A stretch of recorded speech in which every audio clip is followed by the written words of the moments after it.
రెడికా breaking news చూస్తున్నాం. అనంతపురం జిల్లా విద్యార్థిని తన్మయి హత్య కేసులో సంచలన విషయాలు వెలుగులోకి వస్తున్నాయి. నరేష్ అనే యువకుడు హత్య చేసినట్లు ప్రాథమిక సమాచారం. యువకుడితో నెల రోజుల క్రితం విద్యార్థిని తన్మయికి పరిచయం ఏర్పడినట్లు తెలుస్తోంది. నరేష్ భవన నిర్మాణ కార్మికుడిగా గుర్తించారు. పెళ్లి చేసుకోవాలని ఒత్తిడి చేయడంతోనే నరేష్ హత్యకు పాల్పడినట్లు పోలీసులు ప్రాథమికంగా నిర్ధారించారు. తన్మయితో గొడవపడి బీర్ బాటిల్తో కొట్టి చంపినట్లు సమాచారం. ఇక తన్మయి మృతదేహానికి పోలీసులు పోస్టుమార్టం చేయించి కుటుంబ సభ్యులకు అప్పగించారు. దీంతో రాత్రికి రాత్రే కుటుంబ సభ్యులు అంత్యక్రియలు నిర్వహించారు. తమకు మంత్రి నారా లోకేష్, డిప్యూటీ సీఎం పవన్ కళ్యాణ్ న్యాయం చేయాలని తల్లిదండ్రులు విజ్ఞప్తి చేశారు. ఇప్పటికే ఈ సంఘటనపై మంత్రి నారా లోకేష్ స్పందిస్తూ నిందితునిపై కఠిన చర్యలు తీసుకోవాలని పోలీసు అధికారులను ఆదేశించారు. అలాగే జిల్లా ఎస్పీతో ఫోన్లో హోంమంత్రి అనిత మాట్లాడిన కేసును సీరియస్గా తీసుకోవాలని ఆదేశించారు.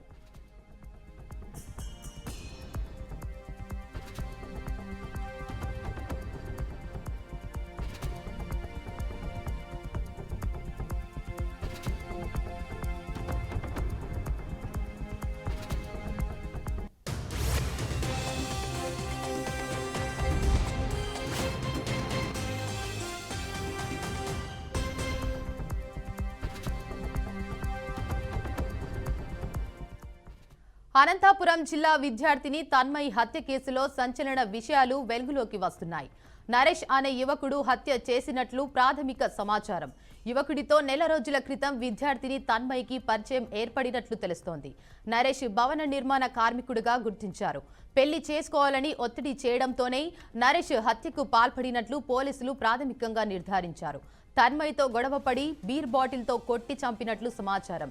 ఇక తన్మయి మృతదేహానికి పోలీసులు పోస్టుమార్టం చేయించి కుటుంబ సభ్యులకు అప్పగించారు. దీంతో రాత్రికి రాత్రే కుటుంబ సభ్యులు అంత్యక్రియలు నిర్వహించారు. తమకు మంత్రి నారా లోకేష్, డిప్యూటీ సీఎం పవన్ కళ్యాణ్ న్యాయం చేయాలని తల్లిదండ్రులు విజ్ఞప్తి చేశారు. ఇప్పటికే ఈ సంఘటనపై మంత్రి నారా లోకేష్ స్పందిస్తూ నిందితునిపై కఠిన చర్యలు తీసుకోవాలని పోలీసులకు అధికారులకు ఆదేశించారు. అలాగే జిల్లా ఎస్పీతో ఫోన్లో హోంమంత్రి అనిత మాట్లాడిన కేసును సీరియస్గా తీసుకోవాలని ఆదేశించారు.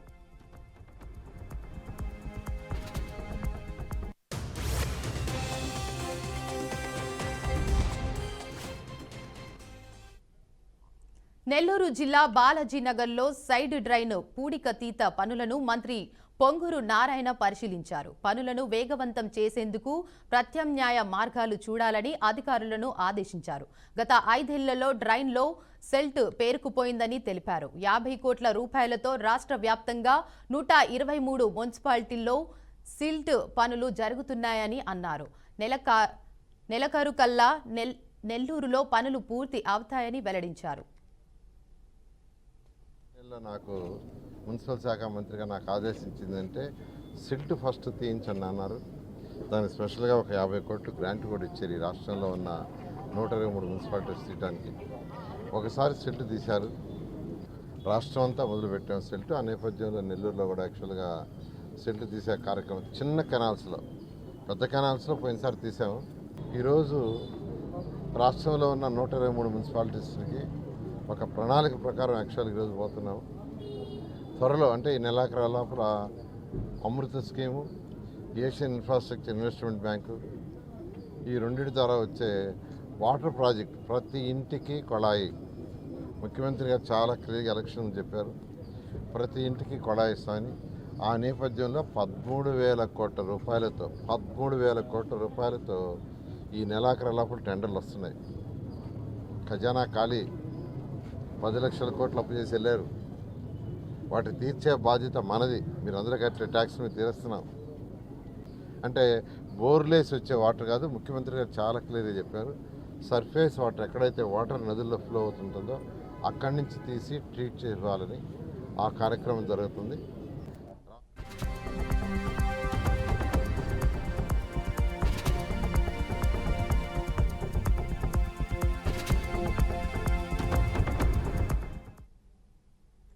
రాజకీయ దురుద్దేశంతోనే కాంగ్రెస్ ప్రభుత్వం కాళేశ్వరం కమిషన్ ఏర్పాటు చేసిందని మాజీ మంత్రి హరీష్ రావు అన్నారు. రాజకీయ కక్షతోనే బీఆర్ఎస్ పై బురద చల్లుతున్నారని ఆరోపించారు. కాళేశ్వరం కమిషన్ విచారణ కోసం బీఆర్కేఆర్ భవన్ కు హరీష్ రావు వెళ్లారు. అంతకు ముందు తెలంగాణ భవన్లో BRS working president KTR BRS నాయకులతో భేటీ అయ్యారు. తాము ప్రభుత్వంలో లేమని, అందుబాటులో ఉన్న సమాచారం అందిస్తామని హరీష్ రావు అన్నారు. న్యాయ వ్యవస్థ మీద, చట్టాల మీద, రాజ్యాంగం మీద తమకు నమ్మకం ఉందన్నారు. అందుకే కమిషన్ ముందు హాజరు అవుతున్నామని, కమిషన్ అడిగిన అన్ని ప్రశ్నలకు సమాధానం చెబుతున్నామని స్పష్టం చేశారు. ప్రభుత్వం విద్వేషంతో ఆలోచన చేయకూడదని, రాష్ట్ర ప్రభుత్వం రైతులకు అన్యాయం చేస్తుందని హరీష్ రావు మండిపడ్డారు. కాంగ్రెస్ పార్టీ ఈ కమిషన్ ఏర్పాటు చేసిన న్యాయ వ్యవస్థ మీద, రాజ్యాంగం మీద పూర్తి గౌరవము, విశ్వాసం ఉన్నటువంటి పార్టీ బీఆర్ఎస్ పార్టీ. ఈరోజు జస్టిస్ ఘోష్ కమిషన్ మమ్మల్ని పిలిచింది కనుక ఈరోజు కమిషన్ ముందుకు వెళ్లి ఇంతకాలం కాంగ్రెస్ పార్టీ చేస్తున్న దుష్ప్రచారాలన్నీ కూడా వివరించి వాస్తవాలన్నింటినీ కమిషన్కు తెలియజేస్తాం. సో మా దగ్గర ఉన్నటువంటి పూర్తి సమాచారం, అన్ని విషయాలను కూడా కమిషన్ దృష్టికి తీసుకువెళ్తాం. గత కొంతకాలంగా కొంతమంది వ్యక్తులు, కొన్ని పార్టీలు వాళ్ళు ఉద్దేశపూర్వకంగా బీఆర్ఎస్ పార్టీ మీద రాజకీయ కక్షతో బురద జల్లేటువంటి ప్రయత్నం చేస్తూ ఉన్నారు. వాస్తవానికి ఒక ప్రభుత్వం విద్వేషంతో కాదు ఆలోచించాల్సింది, వివేకంతో ఆలోచించాలి, విజ్ఞత ప్రదర్శించాలి. కానీ నేడు కాంగ్రెస్ ప్రభుత్వం విద్వేషంతో, రాజకీయ దురుద్దేశంతో మా మీద బురద జల్లాలని ఇవాళ రాష్ట్రానికి అన్యాయం చేస్తున్నారు. ముఖ్యంగా రైతులకు అన్యాయం చేసే ప్రయత్నం చేస్తూ ఉన్నారు. నేను ఒకటే కోరుతా ఉన్నా, విజ్ఞత ప్రదర్శించండి, వివేకంతో ఆలోచించండి. ఈ రాజకీయాల కోసం తెలంగాణ రాష్ట్రం యొక్క నీటి హక్కులను కాలరాయొద్దు అని చెప్పి ఈ ప్రభుత్వానికి హితవు పలుకుతా ఉన్నాను.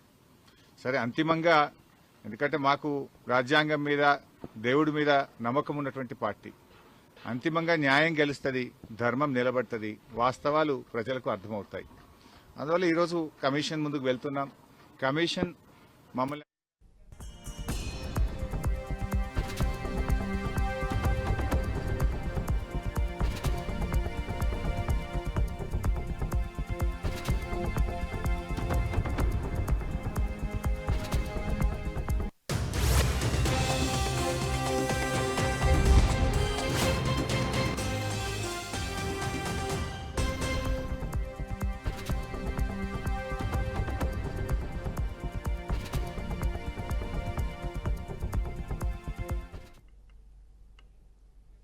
మహబూబాబాద్ జిల్లా కేసముద్రంలో హిజ్రాలు హల్చల్ చేశారు.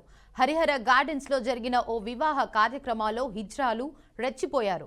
పెండ్లి కానుకగా తమకు 5,000 రూపాయలు ఇవ్వాలని పెండ్లి కొడుకును డిమాండ్ చేశారు. తనకు తోచినంత ఇస్తానని వరుడు అనడంతో హిజ్రాలకు పెళ్లి కొడుకుకు మధ్య తీవ్ర వాగ్వాదం చోటు చేసుకుంది. అసభ్యకరంగా తిడుతూ హిజ్రాలు వెనుదిరిగారు. దీంతో ఆగ్రహించిన వరుడు 100కు డయల్ చేసి ఫిర్యాదు చేశారు.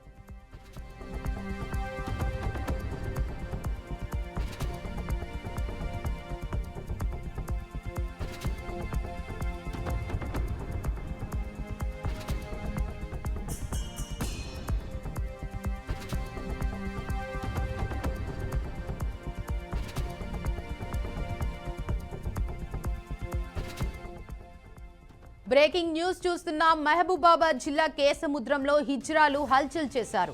హరిహర గార్డెన్స్ లో జరిగిన ఓ వివాహ కార్యక్రమాల్లో హిజ్రాలు రెచ్చిపోయారు. పెండ్లి కానుకగా తమకు 5,000 రూపాయలు ఇవ్వాలని పెండ్లి కొడుకును డిమాండ్ చేశారు. తనకు తోచినంత ఇస్తానని వరుడు అనడంతో హిజ్రాలకు పెళ్లి కొడుకుకు మధ్య తీవ్ర వాగ్వాదం చోటు చేసుకుంది. అసభ్యకరంగా తిడుతూ హిజ్రాలు వెనుదిరిగారు. దీంతో ఆగ్రహించిన వరుడు 100కు డయల్ చేసి ఫిర్యాదు చేశారు.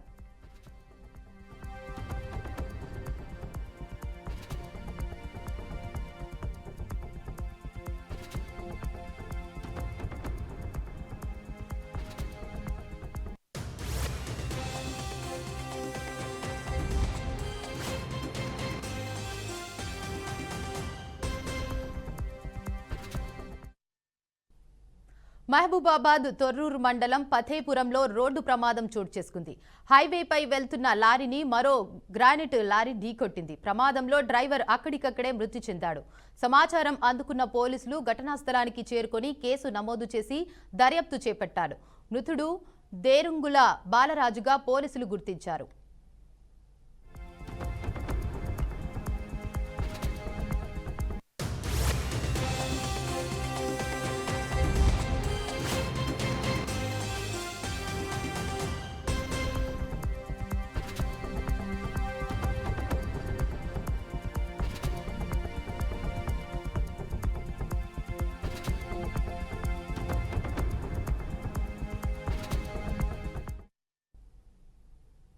రైతులకు చెల్లించాల్సిన రుణం చెల్లించకుండా మోసం చేసి పరారయ్యారు మహిళా రైతు ఉత్పత్తిదారుల కంపెనీ లిమిటెడ్ సంస్థ సీఈఓ శ్రీనివాస్.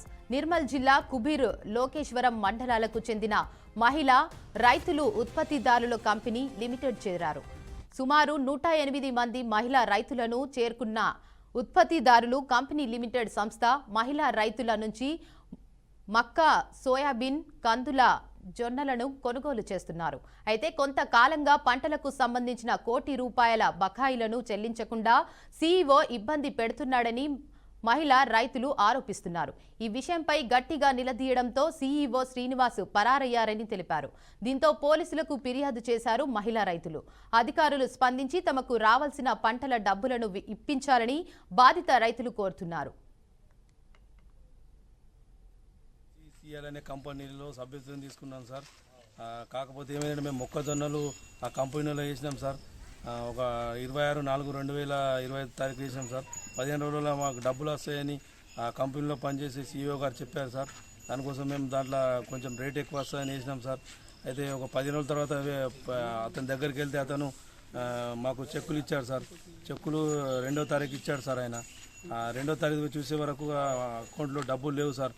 ఆయనకు సంప్రదిస్తే ఆయన పరారీలో ఉన్నాడు సార్. అంటే మా ఊళ్ళో ఒక 20 లక్షల వరకు పోయినాయి సార్. ఇంకా మళ్ళీ మన్మద్ అనే లోకేశ్వరం మండలం మన్మద్ అనే గ్రామంలో అక్కడ కూడా ఒక 40 లక్షలు, మొత్తం ఒక ₹1 కోటి టోకరా వేసుకుని వెళ్ళిపోయాడు సార్. మేము ఈయనకు నమ్మి ఇవ్వలేదు సార్. ఈ సంస్థకు నమ్మి ఇచ్చినాం. ఎందుకంటే ఏయూ గారు మా ఊరికి వచ్చి ఈ సంస్థ గురించి చెప్పి ఇట్లా సభ్యత్వం తీసుకోమంటే మేము సభ్యత్వం తీసుకున్నాం సార్. కాకపోతే మేము వేసినాం సార్. మా ఊళ్ళో కొన్ని డబ్బులు వచ్చాయి సార్. ఒక 2-3 లోడ్ల డబ్బులు అతను తీసుకొని పరారయ్యారు సార్. అంటే మొత్తము లోకేశ్వరం మండలం అంతా కలిపి ఒక ₹1 కోటి వరకు టోకరా వేసుకొని వెళ్ళిపోయాడు సార్. దీనికోసం మాకు ప్రభుత్వం ఏం చేయాలంటే మాకు ఆదుకోవాలా సార్. ఇది కలెక్టర్ గారు కానీ మరియు ముఖ్యమంత్రి కానీ వీళ్ళందరూ సంప్రదించి మాకు ఆదుకోవాలా. ఎందుకంటే మేము రైతులం సార్. అందరము కష్టపడి 4 నెలలు పంట పండించినాం సార్. దానికోసం మాకు అందరూ మా ఊరు నుంచి ఒక 7 రైతులు ఉన్నారు సార్. అందరూ కష్టపడి పంట పండించినాం. రాత్రింబవళ్ళు కష్టపడి మేము వాటర్ భూగర్భ జలాలు ఎండిపోతే కూడా వేరే వాళ్ళే పెట్టుకొని నైట్ కానీ డే కానీ మేము పోయి వాటర్ ఇచ్చినాం సార్. దానికోసం ప్రభుత్వం మన కుబీర్ పోలీస్ స్టేషన్ లిమిట్లో ఒక జమ్రా ఊరు ఉంది. అక్కడ రైతులు మన పోలీస్ స్టేషన్కి వచ్చి ఒక కంప్లైంట్ ఇచ్చారు. దీంట్లో ఒక ఎఫ్పిఓ ఫార్మర్ ప్రొడ్యూసర్ ఆర్గనైజేషన్ నడుస్తుంది. దీంట్లో ఒక వ్యక్తి వాళ్ళకి మోసం చేసుకొని మొక్కజొన్న పర్చేస్ చేసుకొని పారిపోయారు డబ్బులు ఇవ్వకుండా. అదే వ్యక్తి మన లోకేశ్వరంలో మనుమడ ఊరులో సేమ్ మోడస్ ఆపరెండితోని మోసం చేశారు.